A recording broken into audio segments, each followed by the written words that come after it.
Olá, bem-vindos ao episódio de hoje. E para começarmos essa série, eu chamei uma pessoa que tá há um tempo comigo já nessa caminhada e que eu admiro muito, que é a Carol Gellen, que é terapeuta, psicóloga e atua aqui em Porto Alegre. E hoje, para celebrar esse bate-papo, a gente vai fazer de um jeitinho um pouquinho diferente, bem a nossa cara, né, Carol? Bem-vinda! Muito obrigada pelo convite. Eu tô muito honrada e muito feliz de estar aqui, especialmente nesse lugar que é quase a minha casinha. Que é incrível e que, assim, desde a chegada a gente literalmente se sente em casa. Tem o toque da Carol em todos os detalhes. E assim, não podia ser um momento diferente que não fosse com duas jovens senhoras na hora do chá. É verdade. O chá das 5.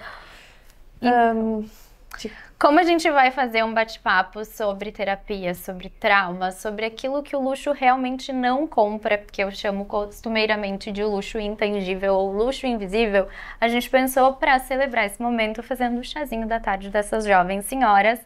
E a Carol preparou um processo um pouquinho diferente, né, Carol? Isso mesmo.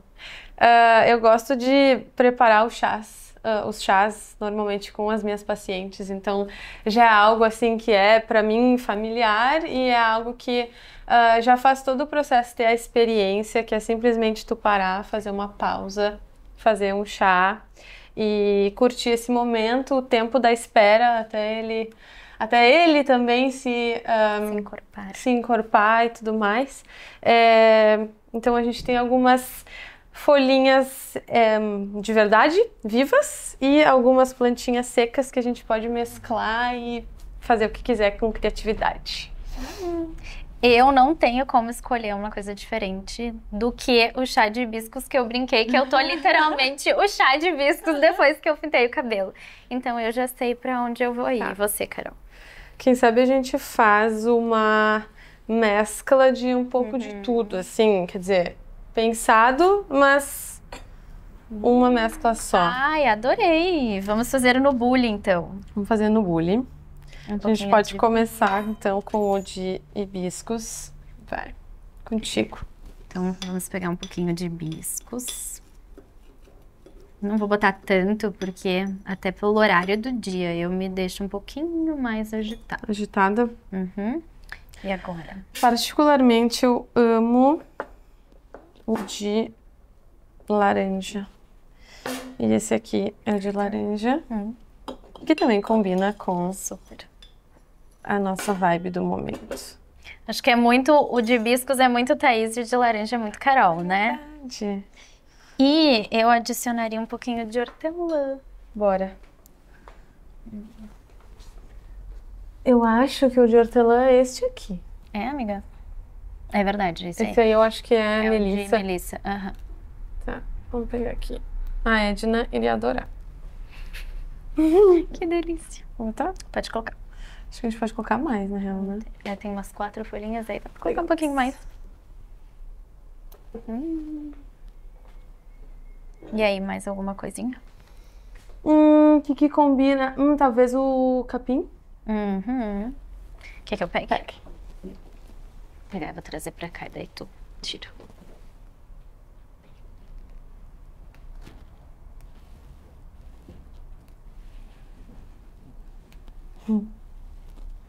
As duas fazendo a experiência do nosso momento do chá.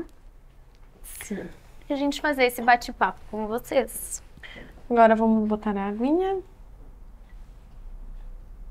Posso? Pode.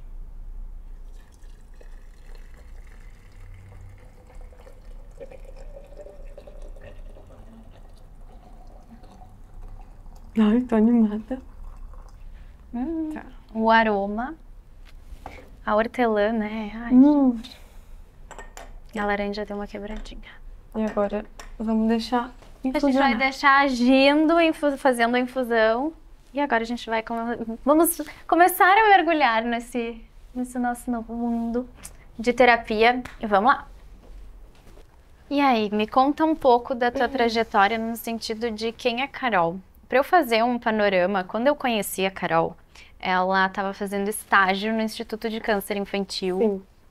Com acompanhamento de crianças em estágio terminal e outras em processos. E eu, lá no início da minha trajetória, quando eu fazia cursinho para medicina, o meu sonho era trabalhar com oncologia infantil, justamente porque eu tinha essa visão um pouco diferente dos processos de que as crianças têm. Hoje, né, ao longo da minha vida, eu migrei fiz essa mudança profissional, desisti desse processo e hoje, sendo mãe, eu também vejo isso de uma forma ainda diferente. E sempre foi algo muito admirável aos meus olhos, da tua força, né, da tua resiliência de trabalhar com isso. E a Carol é especialista em trauma e vai trazer um pouco da experiência dela pra gente. Uhum. Obrigada de novo pelo convite, por estar aqui e de te escutar tu falando um pouquinho da minha história, do que também brilhou o teu olho quando a gente se conheceu, e acho que é muito sobre isso. A gente às vezes se conecta, brilha o olho e enxerga coisas que às vezes nem a gente mesmo enxerga. E quando eu te ouvi falar sobre essa minha trajetória, é algo que me emociona assim até hoje, que foi uma experiência muito transformadora. Hoje em dia não atendo crianças, não no momento, mas foi um processo, uma etapa, né? Eu continuei depois, fiz estágio no Hospital da Criança Santo Antônio, ali na Santa Casa, então continuei nesse mundo hospitalar e de adoecimento, né? Nesses processos de adoecimento, de vida e de morte. E acho que também foi isso que foi me trazendo pro trauma, porque tem marcas na vida das pessoas que a gente não enxerga, a gente cruza pelas pessoas na rua e nem imagina o que aquela pessoa passa, já passou ou até ainda vai passar.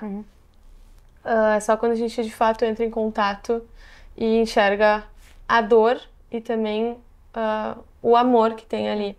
E acho que foi nesses dois lugares assim que eu mais me conectei com mudanças profundas e com dores profundas que a gente coloca numa escala, num termômetro, eu gosto de dizer, num termômetro, e acaba revendo tudo e todos assim ao nosso redor. Eu acho que é importante a gente enaltecer assim o que é o trauma, porque é um processo que tem uma grandiosidade na vida que interfere em várias etapas da nossa vida, principalmente se não tratado, né, Carol?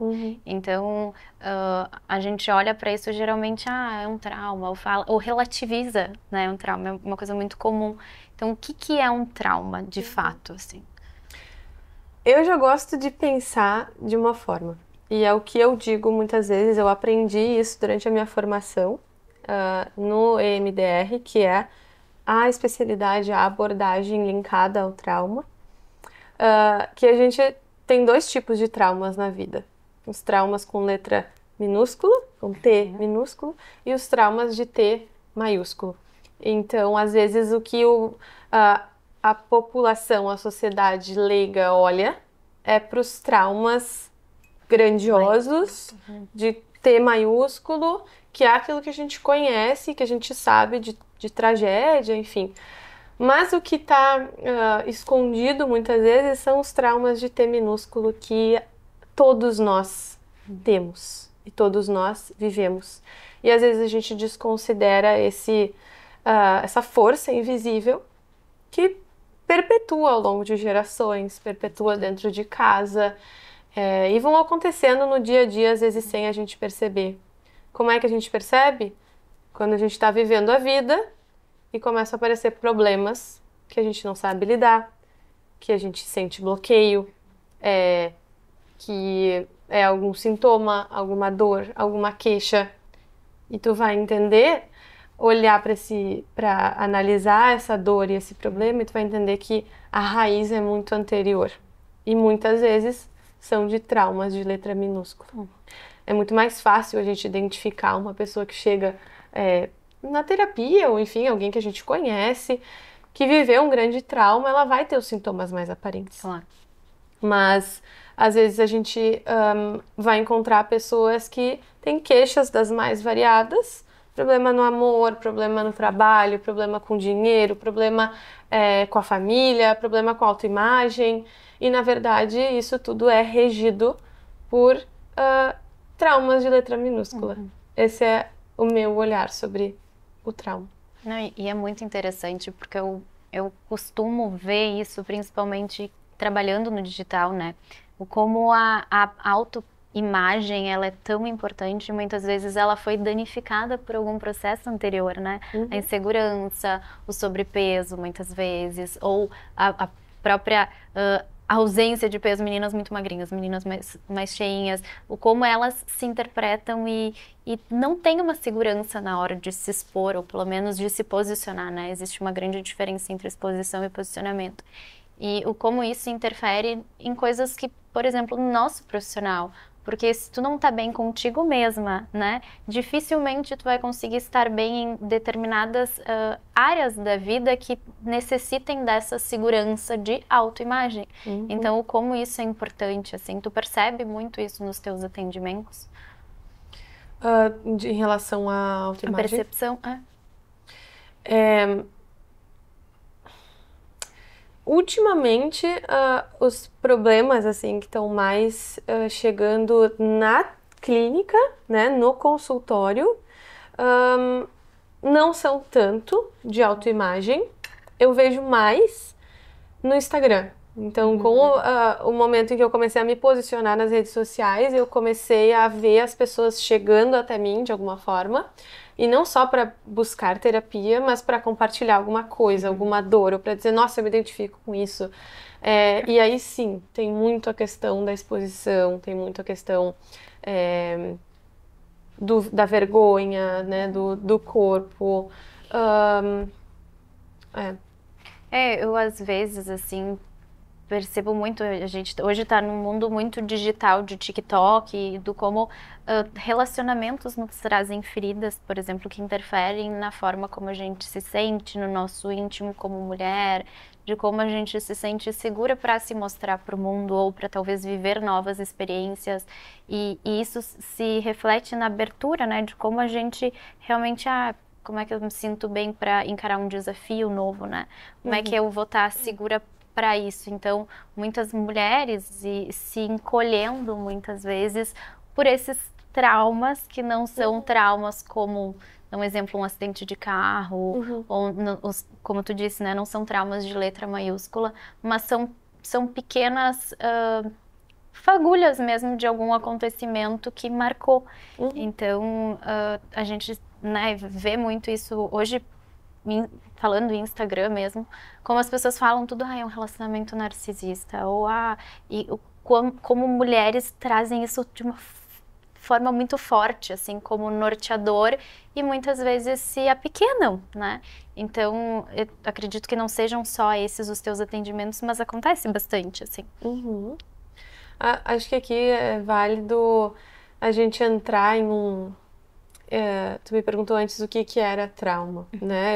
Eu fui por uma via, mas aqui acho que é até interessante a gente aprofundar um pouquinho mais para entender isso, que na verdade trauma, tanto minúsculo quanto maiúsculo, são memórias, né? Que acontecimentos, não é o acontecimento em si, mas alguma coisa acontece no passado que deixa uma marca em que teu cérebro ele não processa aquela informação direito. Então, acontece alguma coisa dentro de casa ou na escola, com os pais, com os amigos, e o cérebro armazena aquela informação de uma forma errada, vamos dizer assim. Ele armazena a sensação corporal, por exemplo, naquele momento em que aquela coisa aconteceu, eu senti um frio na barriga, uma dor no peito, uma sensação de engasgo, algo na minha garganta. Então o cérebro vai lá e armazenou aquilo. Os sons, os cheiros, as emoções, então medo, ansiedade, angústia, e aí a gente pode listar um monte. E crenças, aí que entra esse ponto importante. Crenças, por exemplo, eu não dou conta, eu tô sozinha, eu tô abandonada, eu vou morrer. Essas todos esses elementos é como se eles congelassem no tempo. Então ali é quando aquela memória ficou mal armazenada, mal processada, ou de outra forma, mal digerida. E aí o que acontece nos dias atuais é que, como são muitos elementos de um trauma, a gente tá... como é que se diz? Tá bagunçando tudo. A gente tá aberto, sentindo tudo isso o tempo todo. Muito suscetível a sentir todas essas coisas, né? Som, cheiro, imagem, sensação corporal, crença. Então, quando um gatilho acontece, acessa essa mesma rede de memórias, esse mesmo lugar, essa mesma história que ficou congelada no tempo. Então, eu vou reagir da mesma forma que eu reagia quando aquele episódio aconteceu. Então, o que muitas vezes acontece, por exemplo, em relacionamento narcisista, que a gente falou, né, de se envolver em relacionamentos mais tóxicos, né, não tão saudáveis, é que muito provavelmente lá atrás, essa menina, essa pessoa, essa mulher, ela teve memórias, situações que não foram bem digeridas em relação a algo que aconteceu, muitas vezes relacionado aos pais, ao relacionamento dos pais, algo relacionado a homens, enfim, aí tem N possibilidades de onde vem, né, uma tendência ao relacionamento narcisista. E isso costuma se repetir se não tratado, né? Porque aí os processos, eles não são curados, eles são realmente passados para mais adiante, até vir a nova situação. Então, aquilo que a gente acompanha muito, que percebe eu não consigo encontrar uma pessoa diferente. Claro, porque tu tá repetindo os teus padrões de sempre, né? Então, vão ser... Algumas situações, elas voltam a ocorrer porque você repete as mesmas... busca questões familiares, né? E a própria situação ruim se torna familiar para ti. Aqui é o que da questão? Aqui é a chave. E quando as pessoas percebem essa virada de chave, é quando a vida pode mudar. Porque o cérebro, ele não escolhe o que é bom ou o que é ruim. Ele escolhe aquilo que é familiar, que é conhecido.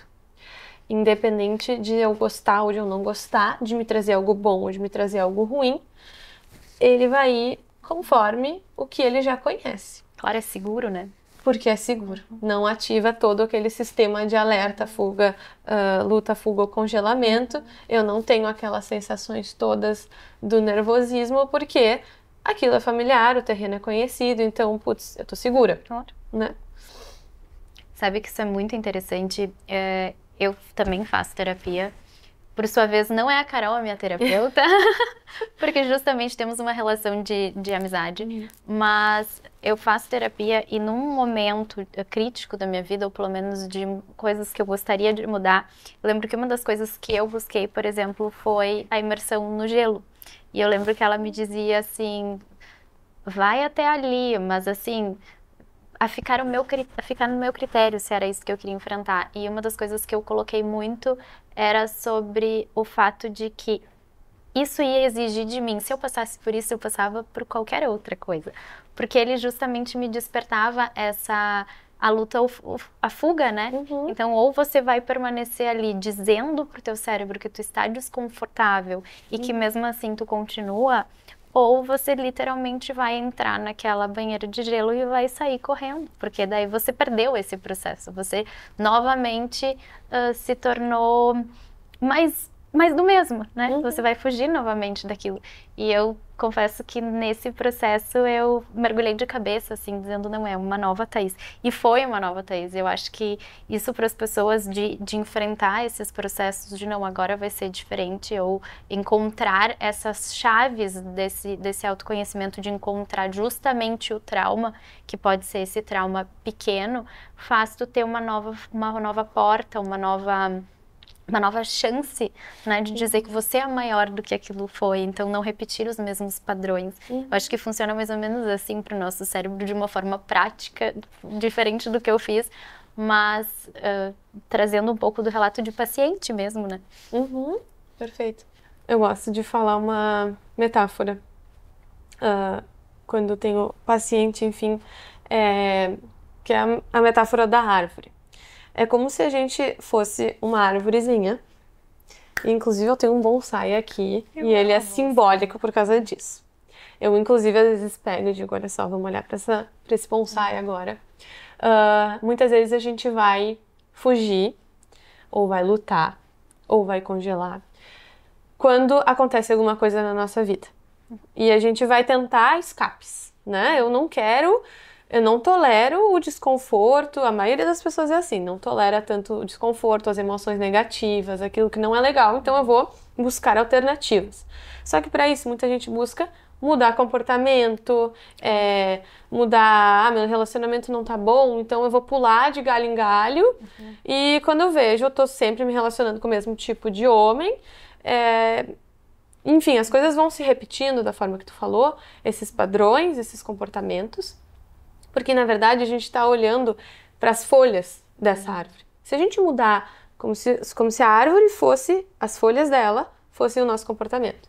Se a gente mudar só o comportamento, se a gente regar uma árvore, né, um bonsai, só pelas folhas, pode ser que ele vá ficar ali mais bonitinho, mais lustroso, limpinho, mas a gente não vai estar nutrindo ele. Aquela terra vai estar seca e ele não vai conseguir viver ou ir para frente ou crescer e se desenvolver. Porque a gente está ali mudando só o comportamento, molhando só as folhinhas. A gente tem que mudar a raiz. Então a gente tem que não só mudar o comportamento, mas mergulhar fundo e regar aquela raiz, a terra, para daí sim nutrir os frutos e as folhas. Então, isso é o que às vezes a gente tem que parar para pensar, que sim, mudar comportamento faz a diferença, pode até aliviar momentaneamente, mas para mudar de verdade a gente tem que olhar para aquilo que está mais profundo, para a raiz dos problemas. E a gente só faz isso através do autoconhecimento, né? De saber realmente cada vez mais quem a gente é. Eu brinco que quando mais a gente aproxima de si, muitas vezes mais longe a gente fica das pessoas. Porque Sim. a gente costuma saber o que realmente a gente quer para nossa vida, saber realmente o que agrega, ou o que eu consigo me desfazer, porque já não faz mais tanta diferença, ou porque a diferença que faz possa ser negativa, ou porque as positivas a gente sempre quer manter, e é natural. Uma das coisas é a gente se aproxima de pessoas que contribuam, mas que soem interessantes pra gente, né? Porque talvez eu não seja como a Carol em alguns pontos, mas tem outros pontos que ela me desperta um interesse incrível em áreas da vida. Então a gente sempre tem que estar perto daquilo que nos incentiva, que nos faz crescer, que nos faz se desenvolver. E tem uma coisa assim que é muito clara, a gente começa a olhar para algumas pessoas, nossa, mas a fulana supera tão rápido. A gente nunca sabe o processo que essa pessoa está passando, o processo que você está passando, sabe? Porque na maioria das vezes a gente só enxerga essa maquiagem ou essas folhinhas, né? A gente não enxerga as raízes, os traumas e esse processo de sair do próprio casulo muitas vezes, né? De saber como se mostrar, como se posicionar perante a gente, né? Porque muitas das vezes a gente não sabe o que a gente quer. E tu acompanha muito isso com as tuas pacientes nos processos, possivelmente até profissionais, porque se a gente carrega alguns pesos de não saber, muitas vezes nas nossas áreas profissionais da vida a gente não sabe para que lado ir. E uma das coisas que eu acho que eu já comentei contigo em alguns nossos papos, eu sempre vi que muitas meninas, muitas amigas tinham aquilo assim, nossa, eu nasci para fazer arquitetura. Eu nasci para ser médica, eu nasci para ser advogada. E eu dizia, nossa, mas eu nasci para quê? Eu nasci para quê? Porque eu não tinha essa aptidão ou essa facilidade em ser boa em alguma coisa específica. Eu era boa em uma coisa aqui, eu era competitiva em outra coisa ali, eu adorava história. Então eu era união de várias coisas. Isso sempre me limitou, porque eu dizia, eu não sei quem eu sou então, se eu não sou boa profissionalmente. E foi na terapia que eu consegui. Eu lembro claramente, assim, que eu ouvi dela me dizer assim, Thaís, porque tu não é uma pessoa exata.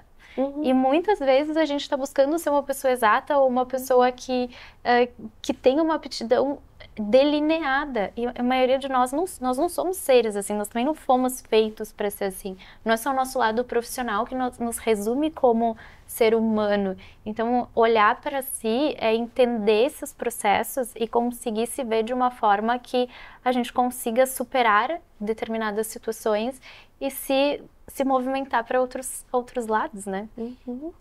Perfeito.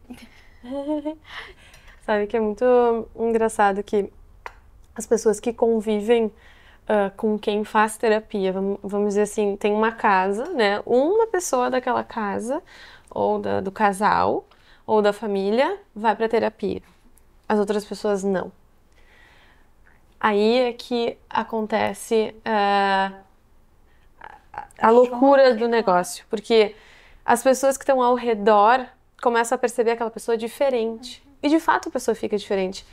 Quando uma criança vai para terapia, quando um adolescente vai para terapia, os pais chamam e perguntam: tá, mas a minha filha tá piorando. Essa pessoa tá pior, ele deveria tá mais revoltado, tá mais briguento, tá fazendo manha. Ou num casal, acaba às vezes dando alguns conflitos, ou dentro de casa, ou dentro, né, do ambiente familiar, porque aquela pessoa que está fazendo terapia, ela está passando por um processo de autoconhecimento tão profundo que ela muda. É uma metamorfose, então tem coisas que antes serviam que agora não servem mais. Tem processos que antes eu aceitava, agora eu não aceito mais. Eu começo a abrir gavetinhas dentro das sessões, eu saio da sessão, eu não vou conseguir fechar todas. Claro. Todos os fantasmas do porão vão aparecer, então eu vou chegar em casa diferente. E é muito lindo e muito transformador esse processo, porque de fato quem está ao redor convive, inclusive chama terapeuta, psicóloga, dizendo assim: meu filho tá pior, o que tu tá fazendo com meu filho? Ele não vai mais. E esse processo ele é completamente natural e é esperado. Né? Outro exemplo legal é que às vezes as pessoas têm muita dificuldade de falar não, né? Muita dificuldade de colocar limite, inclusive nas relações de amizade, né? Saidinha, não tô a fim de sair, mas minha amiga tá me chamando, eu não sei dizer pra ela que não, eu vou mesmo assim e vai. E aí no processo de terapia a gente começa a colocar contorno nas coisas e dar certos limites e possibilitar limites e desconstruir algumas regras, por exemplo, eu só vou ser amada se eu agradar, eu só vou ser aceita se eu disser que sim. A gente acaba desconstruindo essas regras, essas crenças, e a pessoa se liberta do peso de não poder dizer não.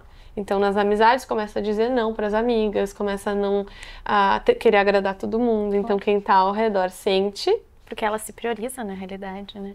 E aí que a gente sabe que a terapia está fazendo efeito, é quando a mudança acontece. Tem vezes também que um paciente chega dizendo assim: eu tô estranha, porque eu fiz tal coisa que eu não faria. Eu falei uma coisa e aí até meu namorado disse: nossa, mas estranho, tu não faria isso. E eu digo: é assim que tá certo. É assim que a gente sabe que tá no caminho certo. Porque é quando tu sai do automático, quando tu começa a fazer coisas estranhas. Claro. Porque na realidade tu tá tomando caminhos diferentes do teu habitual, ou seja, tu tá fazendo uma rota nova, né? Tá se olhando de uma forma diferente. Eu olho muito pro processo terapêutico como se a gente entrasse dentro de um castelo, né? E na realidade tu entrou dentro de um castelo totalmente escuro e que tu tá ali com a tua lanterninha. E essa lanterninha, tu vai olhar, tá, achei alguma coisa aqui. Eu vou iluminar aqui agora. E tu vai passar a vida inteira fazendo isso. Existem processos diferentes e na terapia, claro que tu vai olhar esse processo a ponto de digerir esse processo para arrumar a sala desse castelo. Então eu iluminei e arrumei a sala. Tá, agora eu vou pro corredor. Eu vou iluminar o corredor. O que eu posso iluminar aqui? Então tá, descobrimos. Vamos entrar em outro cômodo. E é muito engraçado, porque eu fiz esse processo a vida toda. Então, eu não gosto, por exemplo, de pessoas que me dizem assim, saiu até uma entrevista da Sabalenka, não sei se tu viu. Não vi. Pois então, a Sabalenka deu uma entrevista dizendo que ela parou o processo terapêutico porque ela viu que ela não estava mais conseguindo tomar decisões sozinhas. Porque ela estava dependendo da terapia. E eu olhei e falei... Essa terapia não tá certa. Eu disse, gente, não é sobre isso. E aí, quando esse vídeo viralizou, acho que foi essa semana ou semana passada, eu ainda pensei, não. Como as coisas se tornam diferentes quando elas vão para as redes sociais e muitas pessoas comentando ali daquilo de, realmente... Não, mas aí você está estabelecendo uma codependência da sua terapeuta. Não é uma terapia mais. Então, é alguém que está tomando decisões na tua vida ou tu não está mais conseguindo tomar decisões. E ela é uma pessoa que eu admiro, assim, eu sou... Foi de carteirinha por força, por performance, por lidar com todas essas coisas. E eu disse, mesmo sendo uma pessoa incrível da forma como ela se tornou tão sensível dentro de um processo de terapia talvez feito errado, né? Justamente porque se tu não consegue mais tomar decisões sozinhas, esse não é mais um processo terapêutico. Então, existem muitas formas de que a gente tenha que olhar para algumas situações sozinhas. Então, faz parte da terapia, em muitos momentos, a gente sair com dúvidas, né? Porque não é a terapeuta que vai nos dizer o que é certo e o que é errado. O coerente, ou pelo menos o que eu aprendi na minha trajetória, eu sair com dúvidas para que eu responda sozinha. Então, a minha, que eu amo, que é a Cláudia, costuma me dizer, eu quero que você pense sobre isso essa semana. Por quê? Porque a reflexão, ela é nossa, né? É esse o processo, é eu voltar para casa cada vez com mais dúvidas, buscando mergulhar ainda mais em quem eu sou. É claro que às vezes a terapeuta pode dar um empurrãozinho, né? Pode não ficar só... Depende muito também do estilo da terapia, né? Depende muito do estilo da terapia e da terapeuta. E do paciente também. A gente vai sentindo, né, na sensibilidade conforme for, mas às vezes tu pode direcionar de algumas formas, né, dar um empurrãozinho aqui, um empurrãozinho ali, botar um contorno, de forma a promover um insight, mas esse insight tem que vir do paciente, né, a gente não é porta-voz de nada, às vezes a gente elucida, assim, algumas questões não ditas para fazer de fato refletir, mas quem tem que ter e ouvir da própria voz é o próprio paciente, né? Vocês estão vendo que eu tô falando como se a paciente sou eu, tá, gente? Eu tô vindo no papel de paciente. Sempre. Porque sempre assim. É sobre isso, assim, e agora eu vou contar uma coisa de como as coisas na nossa vida são processos terapêuticos diferentes. Vou até botar mais um chazinho. Essa vale a pena colocar um chazinho. Porque quando eu falei ali dessa história do castelo, eu fiz o processo da ayahuasca, né? Olha que doida. Então, eu sei que eu já talvez vou levar um esporro da terapeuta do meu lado. Loucura. E é sobre isso. Então, assim, eu jamais vou ser a pessoa que vou falar mal do processo da ayahuasca, porque eu tive uma situação completamente diferente do que acontece na maioria das pessoas que consagram a ayahuasca, né? A maioria das pessoas encontram centros que fazem com muitas pessoas juntas, tem processos, fulano passou mal, enfim. Eu fiquei 3 dias sem praticamente comer, sem comer carne, né, sem comer nada, só comendo coisas leves, frutas. No dia que eu fui consagrar ayahuasca, eu também só comi frutas, então com uma alimentação super limpa, em um ambiente controlado. Por isso que eu digo assim, eu tô contando isso porque pra mim foi em um momento terapêutico, né. Eu estava junto com 2 psicólogas, com uma psiquiatra, em um local totalmente isolado. Não tirem isso pra vocês como se isso fosse senso comum. E o processo é completamente diferente, ao mesmo tempo se aproxima muito da terapia, porque eu estava em análise nesse processo, né? Então, por exemplo, eu tive esses insights e ao mesmo tempo eu conseguia tratá-los, né? Porque se tu entra, eu vou consagrar ayahuasca e eu peguei a minha lanterninha, e diferente do processo da terapia, que a gente ilumina uma salinha, quando você faz a consagração da ayahuasca, você iluminou o castelo inteiro. Mal assombrado. E aí, lide com isso. Então, assim, saia desse processo que pode te levar ao surto, porque tu vai olhar para tudo aquilo ao mesmo tempo e dizer, meu Deus, quem eu sou, o que que eu fiz, qual a informação. Porque a história química, por exemplo, da ayahuasca é justamente que ela age na nossa glândula pineal, descalcificando ela, né? Tirando o cálcio, e por isso é um processo orgânico, tu passa a ter mais daquilo que ela incentiva o teu senso de memórias, que é similar ao que a Carol falou, que, por exemplo, a gente pegar esse chá, eu lembrei da flor que tinha sei lá, no pátio da minha avó, tinha alguma coisa relacionada a hortelã, e vai me trazer memórias olfativas. Então, no momento que tu volta com todas as tuas memórias, ou várias delas, e você lidar com isso tudo junto, é uma forma, claro que eu fiz em um ambiente isolado, mas eu consegui fazer esse controle e pra mim foi um processo maravilhoso. Mas quantas pessoas fazem, e como a gente tem visto isso, né, de cada vez mais pessoas abraçando isso, e entrar em um processo de piora, né? Então, se já é difícil com o processo de terapia tradicional, a gente olhar para cada cômodo desse castelo, imagina como seria olhar esse castelo inteiro, né? Sabe que eu sou muito a favor de terapias holísticas, inclusive adoro. Fui um pouco cética em alguns momentos da vida, principalmente porque a faculdade em si, ela não te incentiva, né? O que é comprovado, o que não é comprovado, então vai pro saco. Mas eu, Carol, gosto de estar aberta, de estudar, de entender, né, espiritualidade, as coisas mais místicas, astrológicas, enfim, gosto. E acho que essas coisas estão aí a nosso favor. Mas o que eu indico e o que eu acredito é que, sim, a gente pode entrar em contato com isso, inclusive constelação familiar. Mas desde que a gente tenha um acompanhamento terapêutico, psicológico por trás. Porque é justamente isso, é elucidar todas essas coisas, é dar o diagnóstico, é ter o laudo ali escrito dos problemas e aí tu vai embora e lide com isso. Então tu precisa ter recurso e ter amparo, estrutura para dar conta daquilo que tu vai elucidar, do diagnóstico que tu vai receber, né? Porque senão, sim, piora muito mais do que ajuda. Só saber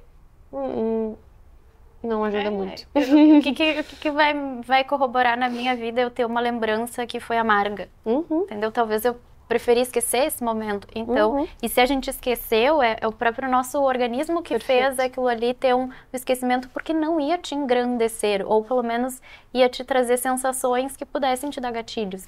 Então, só lembrar e não lidar, até que ponto, né? Isso não se torna saudável.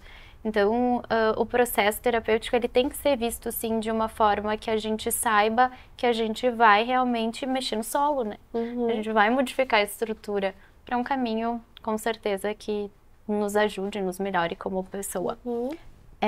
Que conselho tu daria, assim, para alguém que queira fazer essa autoanálise de, olha, talvez seja o momento de buscar uma ajuda externa, eu poderia buscar uma terapia, seja ela... se já faz alguma terapia holística, mas buscar uma terapia tradicional? Eu diria que é coragem. Esse é meu maior conselho, é ter coragem. Se essa faísca de coragem ela veio, então não apaga, deixa ela vir. Sim, é desafiador. Sim, às vezes a gente prefere empurrar as coisas para baixo do tapete, mas depois a sujeira acumula e limpar fica muito pior mais tarde.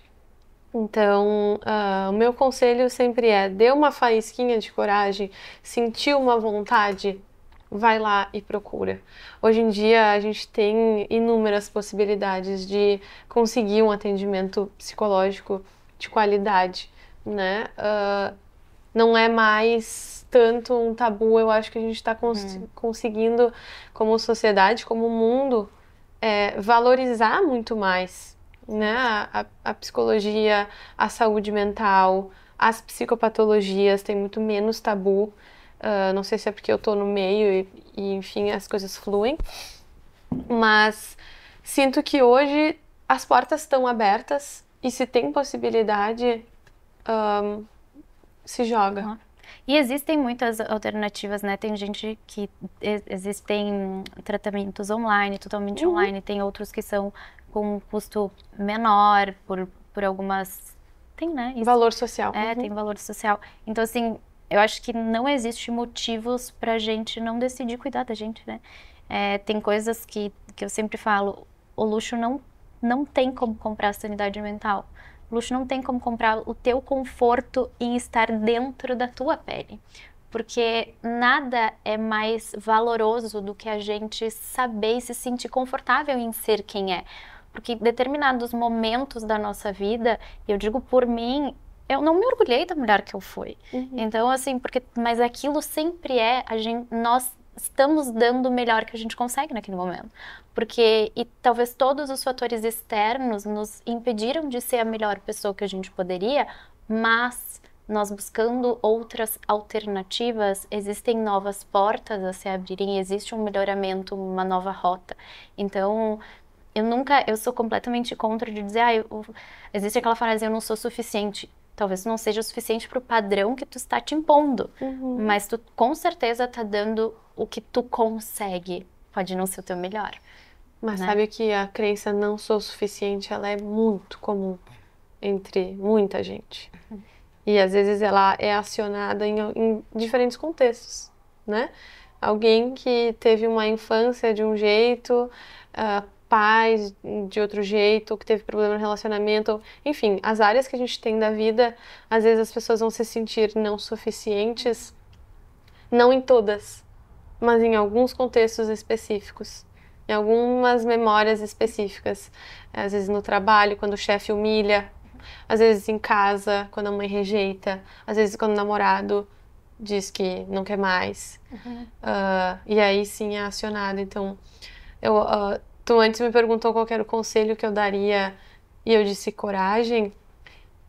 O que mais trava as pessoas de não buscarem é acreditarem que é o jeito de ser, né? É acharem que, esse é meu jeito e eu não vou mudar. Isso a síndrome de Gabriela, né? Eu nasci assim, eu cresci assim. Esse é o maior trava para evoluir, num geral. Porque, na verdade, o que é personalidade? O que é jeito de ser? E o que é modificável? Né? A gente está em constante modificação. O cérebro, inclusive, ele é plástico, então a gente molda ele da maneira que a gente gostaria. E essa é a maior trava, mas também a maior empurrãozinho aí para quem se identifica com essa fala. E a maior oportunidade, né? Eu acho que a gente tem erros ao longo da nossa caminhada, mas a gente tem sempre uma oportunidade em cima do erro, né? Uma oportunidade em cima de algo que eu digo erro porque é aquilo que a gente viu que durante um tempo fez sentido, não faz mais. Não é nem um erro, é literalmente uma oportunidade de tu olhar aquilo ali e dizer, eu vou buscar algo diferente. Eu vou encontrar algo que eu me identifique mais, seja no teu emprego, seja no teu relacionamento, seja na cidade que tu estás. Não é sempre, vou recalcular a rota?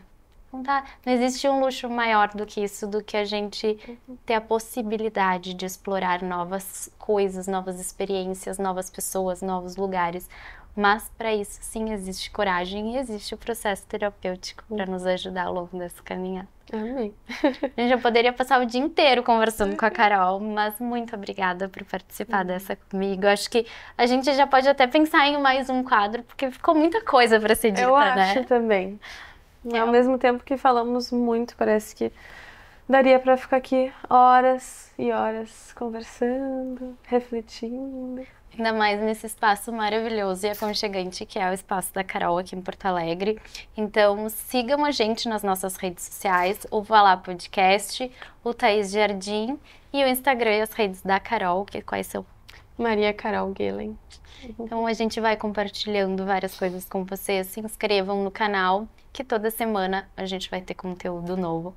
Muito obrigada e vá lá! Obrigada.